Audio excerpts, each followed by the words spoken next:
ଗତକାଲି ଯେଉଁ ପ୍ରଶ୍ନ ଦିଆଯାଇଥିଲା ଯେଉଁ ଆଜିର ପ୍ରଶ୍ନ ତାର ମୁଁ ଉତ୍ତର ଗୁଡ଼ିକ କରିଦେଉଛି। ତୁମମାନେ ଯଦି ଯିଏ ଠିକ୍ କରିଥିବ ସେଇଟା ଠିକ୍ ଚିହ୍ନ ମାରିବ, ଯିଏ ଭୁଲ କରିଥିବ ଭୁଲ ଚିହ୍ନ ମାରିବ।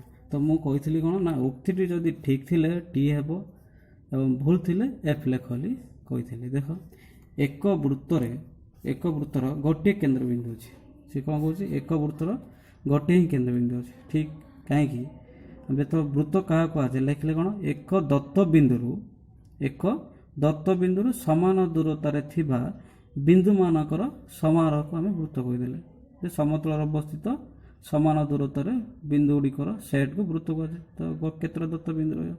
ଗୋଟିଏ। ତାହେଲେ ଏଇଟା ଠିକ୍। ଏକ ବୃତ୍ତର ଅସଂଖ୍ୟ ବ୍ୟାସ ରହିଛି, ଏଇଟା ବି ଠିକ୍। ଏଇଟା ଯଦି ଆମେ ବ୍ୟାସ ନେବା ଏଇଟା ଗୋଟେ ବୃତ୍ତ ହେଲା, ତ ଏଇ ବୃତ୍ତର କେନ୍ଦ୍ର ଦେଇ ଆମେ ଅସଂଖ୍ୟ ଯିଏ ଅଙ୍କନ କରିପାରିବା ନା ନାହିଁ? ହେବ ତ? ହେବ ନା ନାହିଁ? ତ ଏଇଠି ଆମେ କ'ଣ ଜାଣିଲେ ନା ଏକ ବୃତ୍ତର କେତୋଟି ବ୍ୟାସ ରହିଛି? ଅସଂଖ୍ୟ। କେତୋଟି ବ୍ୟାସ ରହିଛି? ଅସଂଖ୍ୟ। ତାହେଲେ ଏଇଟା ବି ଠିକ୍ ଅଛି। ବୃତ୍ତର ଜିଆ ଏକ ରଶ୍ମି। ବୃତ୍ତର ଏଠି ଗୋଟେ ମୁଁ ଛୋଟ ଚିତ୍ରଟି କରିଦିଏ। ଏଇଟା ବୃତ୍ତ ରହିଲା, ଜିଆ ଗଲା ଅର୍ଥ ବୃତ୍ତର ଦୁଇଟି ପୃଥକ ବିନ୍ଦୁର ସଂଯୋଗ ରେଖାଖଣ୍ଡ, ଆମେ ରେଖାଖଣ୍ଡ ବୋଲି କହୁଛନ୍ତି ନା, କିନ୍ତୁ ସେ କ'ଣ କଲା ବୃତ୍ତର ଜିଆ ଏକ ରଶ୍ମି। ଏଇଟା ରଶ୍ମି କି? ଠିକ୍ ଅଛି ନା, କିନ୍ତୁ ସେ ଦେଇଛି କ'ଣ ରଶ୍ମି, କିନ୍ତୁ ଏଇଟା ରଶ୍ମି କି এবি ତ ଜିଆ ନା, এবি କ'ଣ ଗୋଟେ ଜିଆ, ଏଇଟା ରଶ୍ମି କି ନାହିଁ, ତ ଏଇଟା ଭୁଲ ଅଛି। ତ ଏଇଠି କ'ଣ ଲେଖିବ? ଏଫ୍।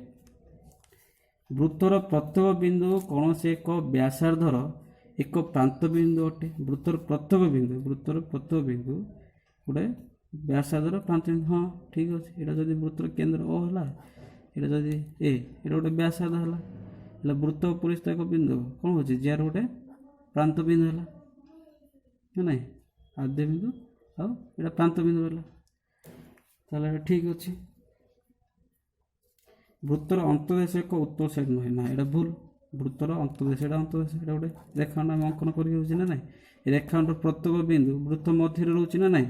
ତ ଏଇଟାକୁ ଆମେ କ'ଣ କହିବା? ଉତ୍ତର ସେଟ୍। କିନ୍ତୁ ଏଇଠି ଦେଇଛି କ'ଣ ନାହିଁ, ତାହେଲେ ଏଇଟା ଭୁଲ ଅଛି। ତ ଏଇଠି ମୁଁ ଲେଖିବି କ'ଣ ଏଫ୍। ଯଦି ଆମର ଏଇ ଚ୍ୟାନେଲକୁ ଆପଣଙ୍କର ଯଦି ବହୁତ ପସନ୍ଦ ହୁଏ, ତାହେଲେ ଆପଣମାନେ ଅଧିକରୁ ଅଧିକ ସେୟାର, ଲାଇକ୍ ଏବଂ ସବସ୍କ୍ରାଇବ୍ କରିବାକୁ ଭୁଲିବେ ନାହିଁ। ଚ୍ୟାନେଲର ତଳୁ ଯେଉଁ ସବସ୍କ୍ରାଇବ୍ ଲାଲ ବଟନ୍ ଅଛି ତାକୁ କ୍ଲିକ୍ କରିଦେବେ, ତାହେଲେ ଆପଣ ପ୍ରଥମେରେ ଯାହା ଭିଡ଼ିଓ ଅପଲୋଡ଼ ହେବ ଆପଣଙ୍କ ପାଖରେ ପ୍ରଥମେ ହିଁ ପହଞ୍ଚିବ। ତେଣୁ ସବସ୍କ୍ରାଇବ୍ କରିବାକୁ ଭୁଲିବେନି ଏବଂ ଲାଇକ୍ କରିବାକୁ ଏବଂ ସେୟାର କରିବାକୁ ଭୁଲିବେ ନାହିଁ। ଧର ମୁଁ କେତୋଟି ପିଲେ ଇମ୍ପୋର୍ଟାଣ୍ଟ କ୍ୱେଶ୍ଚିନ୍ ଗୁଡ଼ିକୁ ଲେଖିଛି ଏଠାରେ, ଯାଇ ପରୀକ୍ଷାରେ ବହୁତ ସମୟ ଆସିଥାଏ 1 ମାର୍କରେ ଖାସ୍ କରି। ତ ଦେଖିବା ଆମେ ପ୍ରଥମେ, ସେଥିପାଇଁ ମୁଁ ଏଠି ଲେଖିଛି ମନେ ରଖ। ତ ଏଇଟାକୁ ଆମେ ନିଶ୍ଚିତ ମନେ ରଖିବା, ପରୀକ୍ଷାରେ ବହୁତ ସମୟ ପଡ଼ିଥାଏ। ଗୋଟିଏ ସରଳରେଖା ବୃତ୍ତକୁ 2ଟିରୁ ଅଧିକ ବିନ୍ଦୁରେ ଛେଦ କରେ ନାହିଁ। କ'ଣ ଲେଖିଲି? ଗୋଟିଏ ସରଳରେଖା ବୃତ୍ତକୁ 2ଟିରୁ ଅଧିକ ବିନ୍ଦୁରେ ଛେଦ କରନ୍ତି ନାହିଁ। ଦେଖ ଏଇଟା ଗୋଟେ ବୃତ୍ତ ରହିଲା, ଏଇଟା ଗୋଟେ ସରଳରେଖା ହେଲା ଯାହା ନାଁ ଆମେ ଦେଇଦେବା ଏଲ୍। ହେଲେ ଏଲ୍ ଯେଉଁ ସରଳରେଖାଟି ବୃତ୍ତକୁ ଦେଖ କେତୋଟି ବିନ୍ଦୁରେ ଛେଦ କରୁଛି? ବି ଆଉ ଏ, ବା ଏ ବି ଅର୍ଥ କେତେଟା ବିନ୍ଦୁରେ? 2ଟି। ସେ କ'ଣ କରୁଛି? 2ଟିରୁ ଅଧିକ ବିନ୍ଦୁ ଛେଦ କରେ ନାହିଁ। ତ 2ଟି ହିଁ ଛେଦ କରିବ। କେତୋଟି? 2ଟି। ଦ୍ୱିତୀୟ ଦେଖିବା, ଗୋଟିଏ ରେଖାଖଣ୍ଡ ସର୍ବାଧିକ ଗୋଟିଏ ବୃତ୍ତର ବ୍ୟାସ ହୋଇପାରିବ। ଯଦି ଆମେ ଗୋଟିଏ ରେଖାଖଣ୍ଡ ନେବା, ତାହେଲେ ସେଠି କେତେଟା ବୃତ୍ତ ଅଙ୍କନ କରିପାରିବା? ଗୋଟିଏ।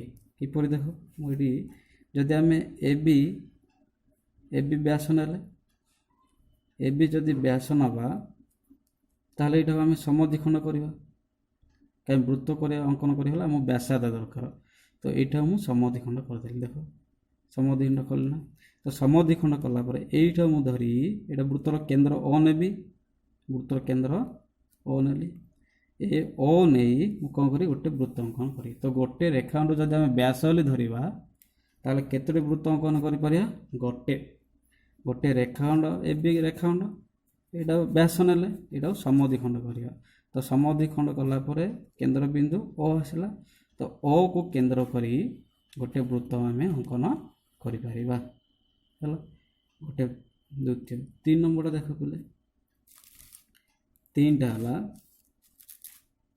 गोटे रेखाखंड सर्वाधिक असंख्यटी वृत्तर जिया हो पार गोटे रेखाखंड केतोटी वृत्तर जिया हो पार असंख्य वृत्तर कहीं देख ये गोटे जिया नेली ये नहीं गोटे वृत्त अंकन करें ये गोटे अंकन कर ये गोटे ये आम केतोटी वृत्त अंकन कर असंख्य तो गोटे जिया को नहीं आम असंख्य वृत्त अंकन करें से गोटे देख गोटे रेखाखंड सर्वाधिक बेस्ट वृत्तर व्यास हो पारे देख गोटे रेखाखंड केतोटी हो पार दुईटी किपर देख ये देख ये ना ओ आउ ए ना ओ को केंद्र कर आम जेहेतु व्यासार्ध यहाँ ओ को केंद्र कर मु गोटे वृत्त अंकन करदेली रफ कर तेणुक वृत्त भाया देखा जाऊन ए को केंद्र करी आ गोटे वृत्त अंकन करदेली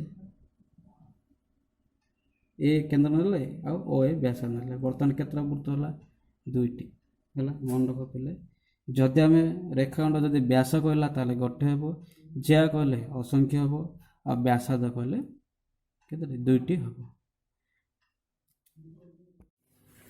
पिला माने बर्तमान आम किसी अनुसिद्धांत विषय आलोचना करवा देख अनुसिद्धांत गोटे वृत्तर केंद्र यार जेकोसी जियार समद्विखंडक लंब उपरे अवस्थित कौन कहला गोटे वृत्तर केंद्र गोटे वृत्तर ये गोटे चित्र अंकन कर गोटे वृत्तर ये वृत्त केंद्र होची ओ केंद्र यार जेकोसी जिया यहाँ गोटे मन करा ये जिया नवा ए बी जिया ना बी ए बी जियार समद्विखंडक यहाँ जदि मन करा डी देदेले ता ना डी देदेले ये समद्विखंडक लंब उपर अवस्थित समद्विखंडक लंब उपर अवस्थित कौन वृत्तर जो केंद्र ओडा ये समद्विखंडक जदि जिया को समद्विखंडक करे ताले आम पढ़ते 7 विपरीत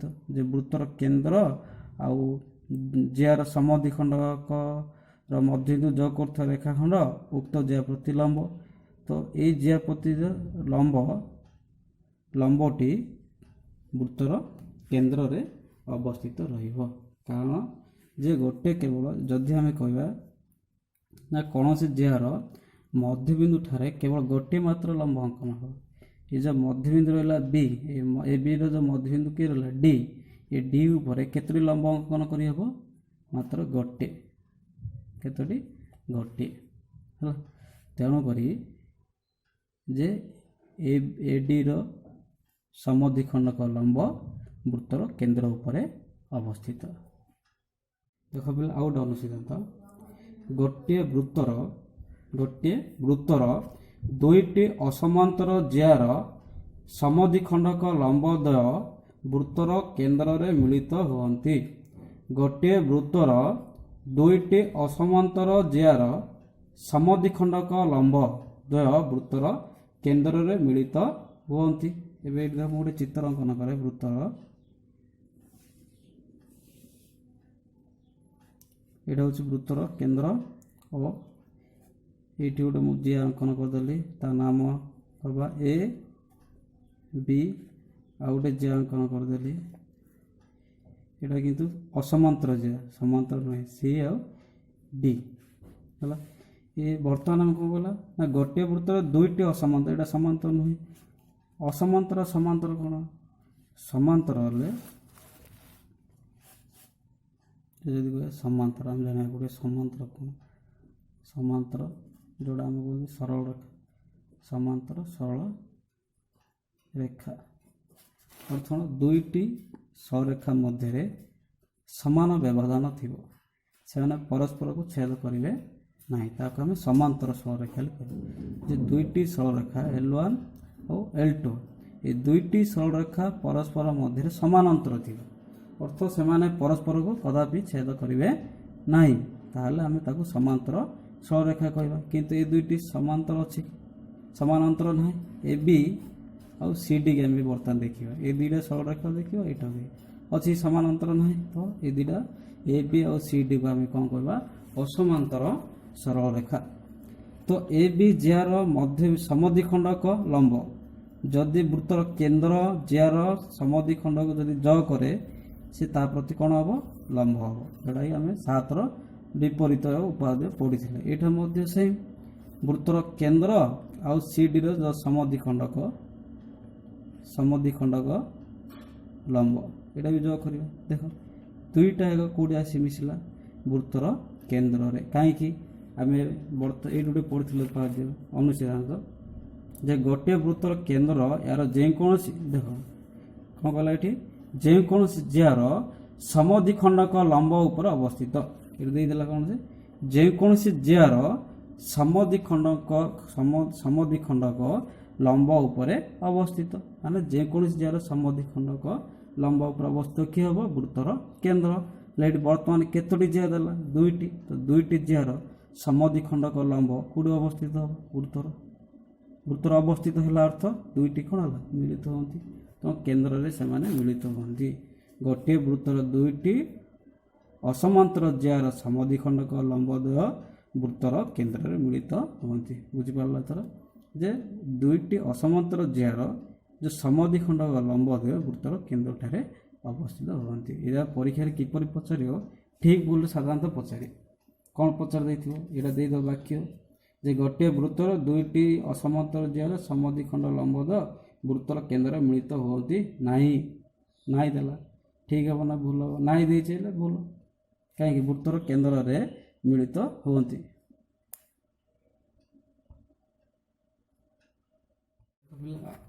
ଆଉ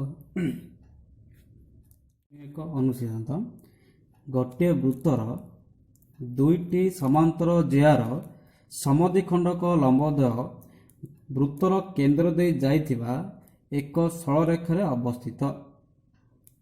ଗୋଟିଏ ବୃତ୍ତର ଦୁଇଟି ସମାନ୍ତର ଜିଆର ସମଦ୍ୱିଖଣ୍ଡକ ଲମ୍ବଦ୍ୱୟ ବୃତ୍ତର କେନ୍ଦ୍ର ଦେଇ ଯାଇଥିବା ଏକ ସରଳରେଖାରେ ଅବସ୍ଥିତ।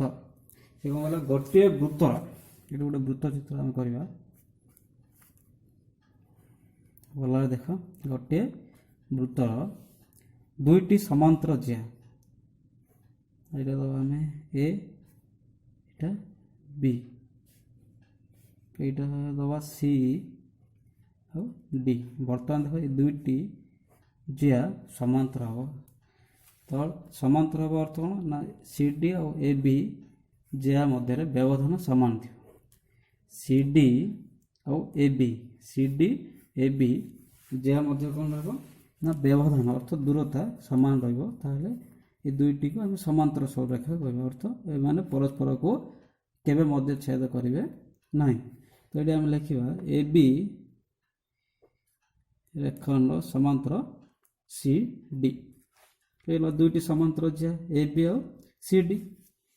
ଏର ସମଦ୍ୱିଖଣ୍ଡକ ଲମ୍ବ, ଯଦି ଏଇଟା ସମଦ୍ୱିଖଣ୍ଡକ ହେଲା ତାହେଲେ ନିଶ୍ଚିତ ଆ ପ୍ରତି କ'ଣ ହେବ, ଲମ୍ବ ହେବ। କ'ଣ ହେବ ନା, ଲମ୍ବ ହେବ। ଦେଖ ପିଲେ, ଏଇଟା ଭେରି ଭେରି ଇମ୍ପୋର୍ଟାଣ୍ଟ ନା, ଆଗର ପରେ ଯେଉଁ ଉପାଦେୟ ଆସିବ ଏଇ ଅନୁସିଦ୍ଧାନ୍ତ ଧରି ଆମେ ପ୍ରମାଣ କରିବା, ତେଣୁ ଭଲ ଭାବରେ ବୁଝ। ତ ଓ ଇ, ଏଇଟା ଦେବା ଏଫ୍, ଓ ଏଫ୍ ପି ଯୋଗ କରିଦେଲି। ଦେବ ଜିଆର ସମଦ୍ୱିଖଣ୍ଡକ ଲମ୍ବ ହେଲା, କାହିଁକି ଏଇଟା ଓ, ଏଇଟା ଇ, ଓ ଇଟା ଏ ବି ପ୍ରତି ଲମ୍ବ ହେଲା। କାହିଁକି ଏଇଟା ସମଦ୍ୱିଖଣ୍ଡକ ହେଲା ଅର୍ଥ ଯେଉଁ କେନ୍ଦ୍ର ଯୋଗ କରୁଥିବା ରେଖାଖଣ୍ଡ ଆ ପ୍ରତି ଲମ୍ବ ହେବ। ଉପାଦେୟ 7ର ବିପରୀତ, ଏଇଟା ମଧ୍ୟ ସେମ୍। এইটা ବି 90 ডিগ্রি ହେଲା, এইটা ଗୋଟେ 90 ହେଲା। ତ ଯଦି 90 ହୁଏ ତାହେଲେ ନିଶ୍ଚିତ ଭାବରେ ଯେଉଁ ଦୁଇଟି ସରେଖା କ'ଣ হবে ପରସ୍ପରକୁ କେନ୍ଦ୍ରଠାରେ ମିଶିଲେ କାହିଁକି ଆମେ ଅନ୍ୟ ଉପାଦେୟ ଅନୁସିଦ୍ଧାନ୍ତରେ ପଢ଼ିଥିଲେ ଯେ ଲମ୍ବ ଦ୍ୱୟର ସମଦ୍ୱିଖଣ୍ଡକ ଯେକୌଣସି ଜିଆର ସମଦ୍ୱିଖଣ୍ଡକ ଲମ୍ବ କେନ୍ଦ୍ରରେ ମିଳିତ ହୁଅନ୍ତି। ତ ବର୍ତ୍ତମାନ ଏଇଟା ଯଦି ମିଳିତ ହୁଅନ୍ତି ତାହେଲେ ଏଇ ସରଳରେଖା ଏଇଟା ଗୋଟେ ବର୍ତ୍ତମାନ ରେଖାଖଣ୍ଡ, ଏଇଟା ଗୋଟେ ରେଖାଖଣ୍ଡ, ଦୁଇଟା 90 ডিগ্রি ହେଲା। ତ ବର୍ତ୍ତମାନ ଏଇଟା ଗୋଟେ କ'ଣ ହେଲା, ସରଳରେଖା ହେଲା ନା। ଯେଉଁ ସରଳରେଖାଟା କି ବୃତ୍ତର କେନ୍ଦ୍ର ଦେଇ ଯାଇଥିବ କ'ଣ ହେବ, ଯେଉଁ ବୃତ୍ତର କେନ୍ଦ୍ର ଦେଇ ଯାଇଥିବା ସରଳରେଖା ଉପରେ ଅବସ୍ଥିତ ହେଇଗଲା। ଏ ଦୁଇଟି ଜିଆର ଯେଉଁ ସମଦ୍ୱିଖଣ୍ଡକ ଲମ୍ବ ଯେଉଁ ବୃତ୍ତର ଯେଉଁ କେନ୍ଦ୍ର ଦେଇ ଯାଇଛି ତା ଉପରେ ଅବସ୍ଥିତ। କାହିଁକି ଏଇଟା ବି 90 ଡିଗ୍ରୀ, ଏଇଟା ଗୋଟେ 90 ଡିଗ୍ରୀ ହେଲା। ତ ଏଇଟାକୁ ବର୍ତ୍ତମାନ ଗୋଟେ ସରଳ ରୈଖିକ କଣା ହେଇଗଲା, 180 ଡିଗ୍ରୀ ହେଇଯିବ ଏଇଟା। ତେଣୁକରି ସେଇ ସରେଖା ଉପରେ ଅବସ୍ଥିତ ରହିବେ। ପ୍ରମେୟ 2.2 ଏକ ସରେଖାରେ ଅବସ୍ଥିତ ନଥିବା ଯେକୌଣସି ତିନୋଟି ବିନ୍ଦୁ ମଧ୍ୟ ଦେଇ ଗୋଟିଏ ଏବଂ କେବଳ ଗୋଟିଏ ବୃତ୍ତ ହିଁ ଅଙ୍କନ କରାଯାଇପାରିବ। କ'ଣ କହିଲା ଯେ ଏକ ସରେଖାରେ ଅବସ୍ଥିତ ନଥିବା ତିନୋଟି ବିନ୍ଦୁ, ଯେକୌଣସି ଗୋଟେ ଯେଉଁ ଆମେ ତିନୋଟି ବିନ୍ଦୁ ଯଦି ନେବା, ସେ ତିନୋଟି ବିନ୍ଦୁ କ'ଣ ହୋଇଥିବେ, ଗୋଟିଏ ସରେଖାରେ ଅବସ୍ଥିତ ହୋଇନଥିବ। ତାହେଲେ ଆମେ କେବଳ ସେଇ ତିନୋଟି ବିନ୍ଦୁ ନେଇ କେବଳ ଗୋଟିଏ ଏବଂ କେବଳ ଗୋଟିଏ ବୃତ୍ତ ହିଁ ଅଙ୍କନ କରିପାରିବା। ଏଇ ଯେଉଁ ତିନୋଟି ବିନ୍ଦୁ ନେଇ ଯଦି ଆମେ ଗୋଟେ ବୃତ୍ତ ଅଙ୍କନ କରିବା, ତାହେଲେ କେତୋଟି ହେବ, କେବଳ ଗୋଟିଏ ବୃତ୍ତ ହିଁ ଅଙ୍କନ ହୋଇପାରିବ। ଏକ ସରେଖାରେ ଅବସ୍ଥିତ ନଥିବ ଯେଉଁ ତିନୋଟି, ଯେକୌଣସି ଗୋଟେ ତିନୋଟି ବିନ୍ଦୁ କିନ୍ତୁ ଏକ ସରେଖାରେ ଅବସ୍ଥିତ ହୋଇନଥିବା ଦରକାର। ତାହେଲେ ଗୋଟିଏ ଏବଂ କେବଳ ଗୋଟିଏ, ଆଉ ଅଧିକ ହେବ ଅଙ୍କନ କରିପାରିବା ନାହିଁ। କେବଳ ଗୋଟିଏ ବୃତ୍ତ ହିଁ ଆମେ ଅଙ୍କନ କରିପାରିବା। ପ୍ରମେୟ 2.2 ପଢ଼ିଲେ ବର୍ତ୍ତମାନ ଦେଖ ପିଲେ, ତ୍ରିଭୁଜର ପରିବୃତ୍ତର ସଂଜ୍ଞା। ତ୍ରିଭୁଜର ପରିବୃତ୍ତର ସଂଜ୍ଞା। ଗୋଟିଏ ତ୍ରିଭୁଜର ଶୀର୍ଷବିନ୍ଦୁ ତ୍ରୟ ଦେଇ ଅଙ୍କିତ ବୃତ୍ତକୁ ଉକ୍ତ ତ୍ରିଭୁଜର ପରିବୃତ୍ତ ବା ଇଂଲିଶରେ କହିବା ସାର୍କମ୍ ସାର୍କେଲ ବୋଲି କହିବା। ଓ ଏହାର କେନ୍ଦ୍ରବିନ୍ଦୁ ଉକ୍ତ ତ୍ରିଭୁଜର ପରିକେନ୍ଦ୍ର ବା ସାର୍କମ୍ ସେଣ୍ଟର କୁହାଯାଏ।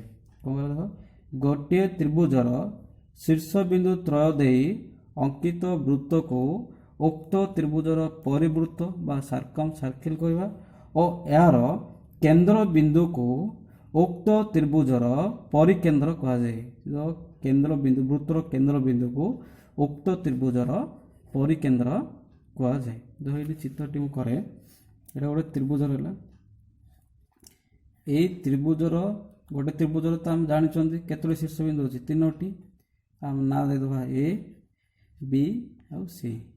ଏଇ ତ୍ରିଭୁଜର ତିନୋଟି ତ୍ରିଭୁଜର ଶୀର୍ଷବିନ୍ଦୁ ଦେଇ ଯଦି ଆମେ ଗୋଟେ ବୃତ୍ତ ଅଙ୍କନ କଲେ, ଏଇଟା ବୃତ୍ତ ଭଳିଆ ଟିକେ ହେଇନି, ମୁଁ ହାତରେ ଅଙ୍କନ କରିଦେଇଛି ତ ବୃତ୍ତ ପରି ହୋଇ ନାହିଁ। ତଥାପି ଦେଖ ଏଇ ତ୍ରିଭୁଜର ତିନୋଟି ଶୀର୍ଷବିନ୍ଦୁ ଉପରେ ଅବସ୍ଥିତ ରହିଲା। ତ ଏଇ ଉକ୍ତ ବୃତ୍ତକୁ ଆମେ ତ୍ରିଭୁଜର କ'ଣ କହିବା, ପରିବୃତ୍ତ। ଆଉ ଏଇଠି ଯେଉଁ କେନ୍ଦ୍ର ରହିଲା, ବୃତ୍ତର କେନ୍ଦ୍ର ଓ କୁ ଏ ବି ସି ତ୍ରିଭୁଜର ପରିକେନ୍ଦ୍ର କୁହାଯାଏ। ବୃତ୍ତକୁ ତ୍ରିଭୁଜର ପରିବୃତ୍ତ କହିବା, ଆଉ ଉକ୍ତ ବୃତ୍ତର ଯେଉଁ କେନ୍ଦ୍ରକୁ ତ୍ରିଭୁଜର ପରିକେନ୍ଦ୍ର କୁହାଯାଏ। ଆଉ ଗୋଟେ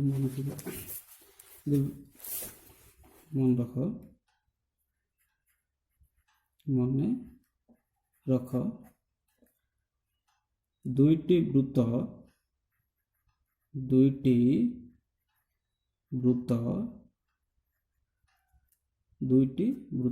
ପରସ୍ପରକୁ ଦୁଇଟି ବୃତ୍ତ ପରସ୍ପରକୁ ଦୁଇଟିରୁ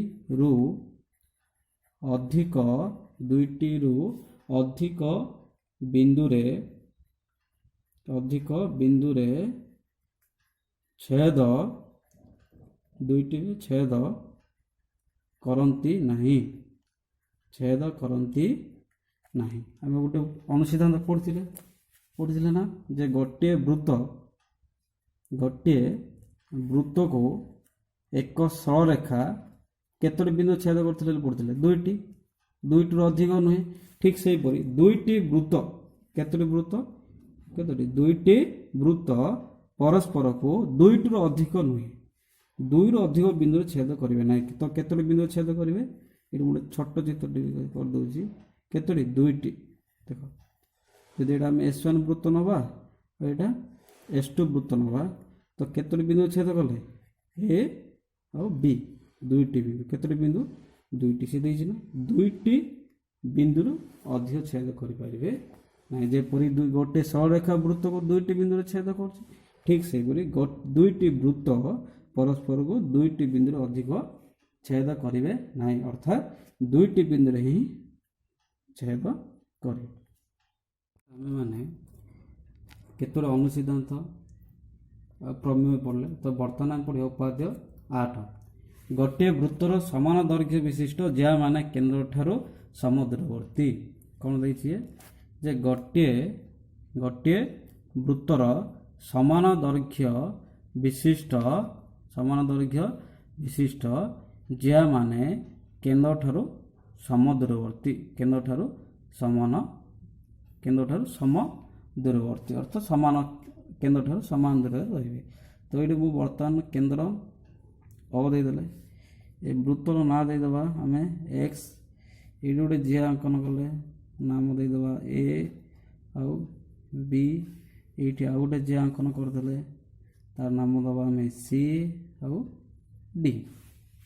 ତାପରେ ସେ କ'ଣ କହୁଛି କେନ୍ଦ୍ରଠାରୁ ସମଦୂରବର୍ତ୍ତୀ କହୁଛି, ତ ଏଇଠି ଆମେ ଅଙ୍କନ କରିଦେଲେ ଏଫ୍, ଏଇଠି ଗୋଟେ ଅଙ୍କନ କରିଦେଲେ ତା ନାଁ ଦେଇଦେବା ବର୍ତ୍ତମାନ ଇ।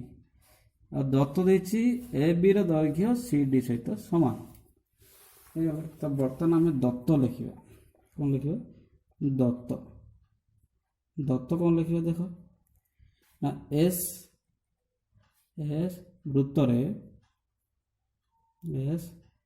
ବୃତ୍ତରେ ଏ ବି ଓ ସି ଡି ଦୁଇଟି ଜିଆ ଏବଂ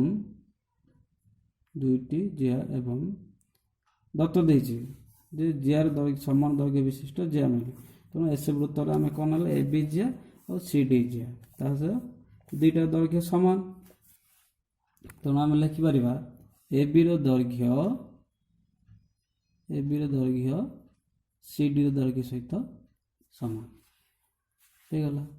ତ ବର୍ତ୍ତମାନ ଆମେ ଲେଖିବା ଓ ବୃତ୍ତର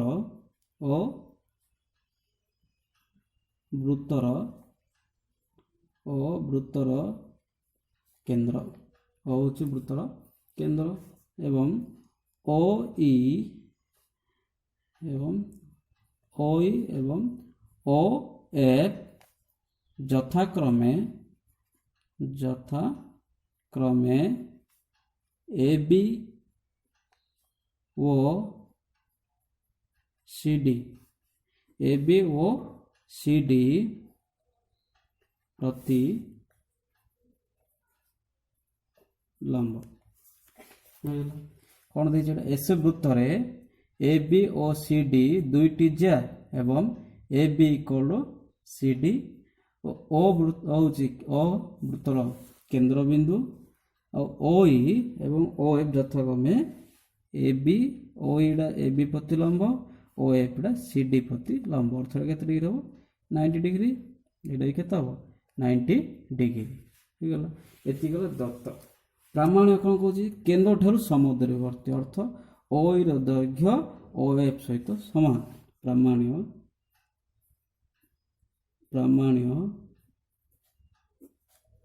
ଓ ଇ ର ଦୈର୍ଘ୍ୟ ଓ ଏଫ୍ ର ଦୈର୍ଘ୍ୟ ସହିତ ସମାନ। ପ୍ରାମାଣ୍ୟ ହେଲା। ପ୍ରାମାଣ୍ୟ ପରେ ଆସିବ ଆମର, ଆମେ କ'ଣ କରିବା? ଅଙ୍କନ କ'ଣ କରିବା ଦେଖ, ଓ ଏଫ୍ କୁ ଯୋଗ କରିଦେବା ଆଉ ଓ ବି କୁ ଯୋଗ କରିଦେବା। ଓ ଏଫ୍ ଓ ଇ ଓ ଏଫ୍ କୁ ଅଙ୍କନ କରାଯାଉ। ଅଙ୍କନ ପରେ ଦତ୍ତ ପ୍ରମାଣ, ଅଙ୍କନ ପରେ କ'ଣ ଆସିବ? ଉପାଦେୟରେ ପ୍ରମାଣ। କ'ଣ ଆସିବ? ପ୍ରମାଣ। ତ ବର୍ତ୍ତମାନ ଦେଖ ପ୍ରମାଣ ଆମେ କ'ଣ କରିବା? ଦେଖ ଯେହେତୁ ଦତ୍ତରେ କ'ଣ ଅଛି? ଓ ଇ ଇଜ୍ ପର୍ପେଣ୍ଡିକୁଲାର ଟୁ ଏ ବି, ଓ ଇଟା ଏ ବି ପ୍ରତିଲମ୍ବ, ଏଇଟା ଦତ୍ତ ଅଛି। ଯଦି ଦତ୍ତ ଅଛି ତାହେଲେ ଆମେ ଏଠି କ'ଣ ହେବ ନା କ'ଣ ହେବ? ଇଟା କ'ଣ ହେବ? ଏ ବି କୁ ଓ ଇ ଦତ୍ତ ରହିଲା ଓ ଏଇଟା ବି ପ୍ରତିଲମ୍ବ ତ ଓ ଏ ବି ରେଖାଖଣ୍ଡକୁ କ'ଣ କରିବ ସେ ସମଦ୍ୱିଖଣ୍ଡ କରେ ସମଦ୍ୱିଖଣ୍ଡ କରିବ କାହିଁକି ଆମେ ପଢ଼ିଛନ୍ତି ଉପପାଦ୍ୟ 7ରେ ଉପପାଦ୍ୟ କ'ଣ ପଢ଼ୁଛନ୍ତି ଉପପାଦ୍ୟ 7 କ'ଣ ପଢ଼ୁଛନ୍ତି ନା ଗୋଟେ ଜିଆର ଏ ବି ସି ଡି বা এটা তো আমি এবি পড়ুଛନ୍ତି এবি জিআর ও হচ্ছে কেন্দ্র ও ই এবি প্রতিলম্ব হল তাহলে এ ও ইটা এবি কো সমদ্বিখଣ୍ଡ କରିବ যে বৃত্তর কেন্দ্র ঠাରୁ জিয়া প্রতি অঙ্কিত লম্ব উক্ত জিয়াକୁ সমদ্বিখଣ୍ଡ করে এটা হচ্ছে উপপাদ্য 7 তো বর্তমান সেইপরি ଓ ଏଇଟା ବି ସମଦ୍ୱିଖଣ୍ଡ କରେ ତାହେଲେ ଆମେ ଲେଖିପାରିବା କ'ଣ A E is equal to E B equal ଲେଖିବା half A B half into A B ଅର୍ଥାତ୍ ଏ ବିର ଅଧା ଲେଖିପାରିବା କାହିଁ ଯଦି ଆମେ ଏ ବିଟା 8 ସେମି ଅଙ୍କନ କରିବା ତାହେଲେ ଏଇଟା କେତେ ଆସିବ ଏଇଟା 4 ସେମି ଏଇଟା କେତେ ଆସିବ 4 ସେମି ଏଇଟା ହେଉଛି ଏ ବିର ମଧ୍ୟବିନ୍ଦୁ ସେହିପରି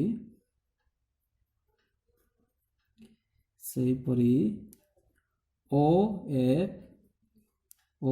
F is perpendicular to CD O F ଟା CD ପ୍ରତିଲମ୍ବ ହେଲା ତାହେଲେ ଆମେ କ'ଣ ପାଇବା ନା O F CD କୁ କ'ଣ କରିବେ ସେ ସମଦ୍ୱିଖଣ୍ଡକ ଭଲ ହେଇଗଲା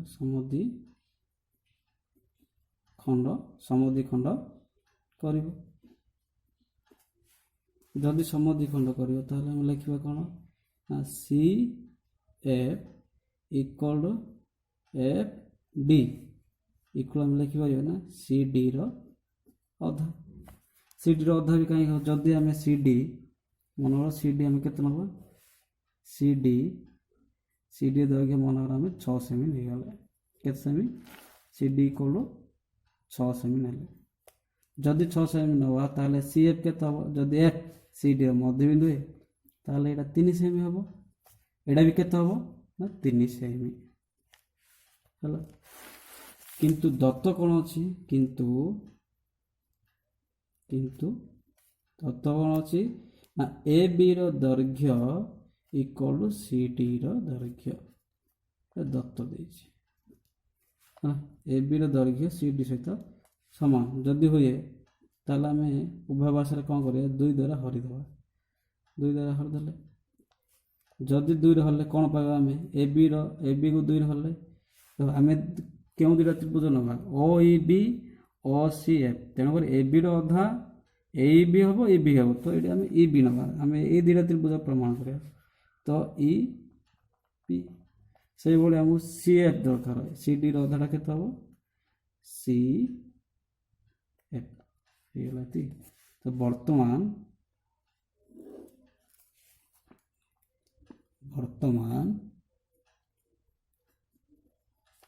ତ୍ରିଭୁଜ କେତେ ନେବା ଏ ଦୁଇଟା ତ୍ରିଭୁଜ ଆମେ ପ୍ରମାଣ କରିବା ତ୍ରିଭୁଜ ଓ ଇ ବି ଓ ତ୍ରିଭୁଜ ଓ ସି ଏଫ୍ ତ୍ରିଭୁଜ ଓ ଇ ବି ଓ ତ୍ରିଭୁଜ ଓ ସି ଏଫ୍ ମଧ୍ୟରେ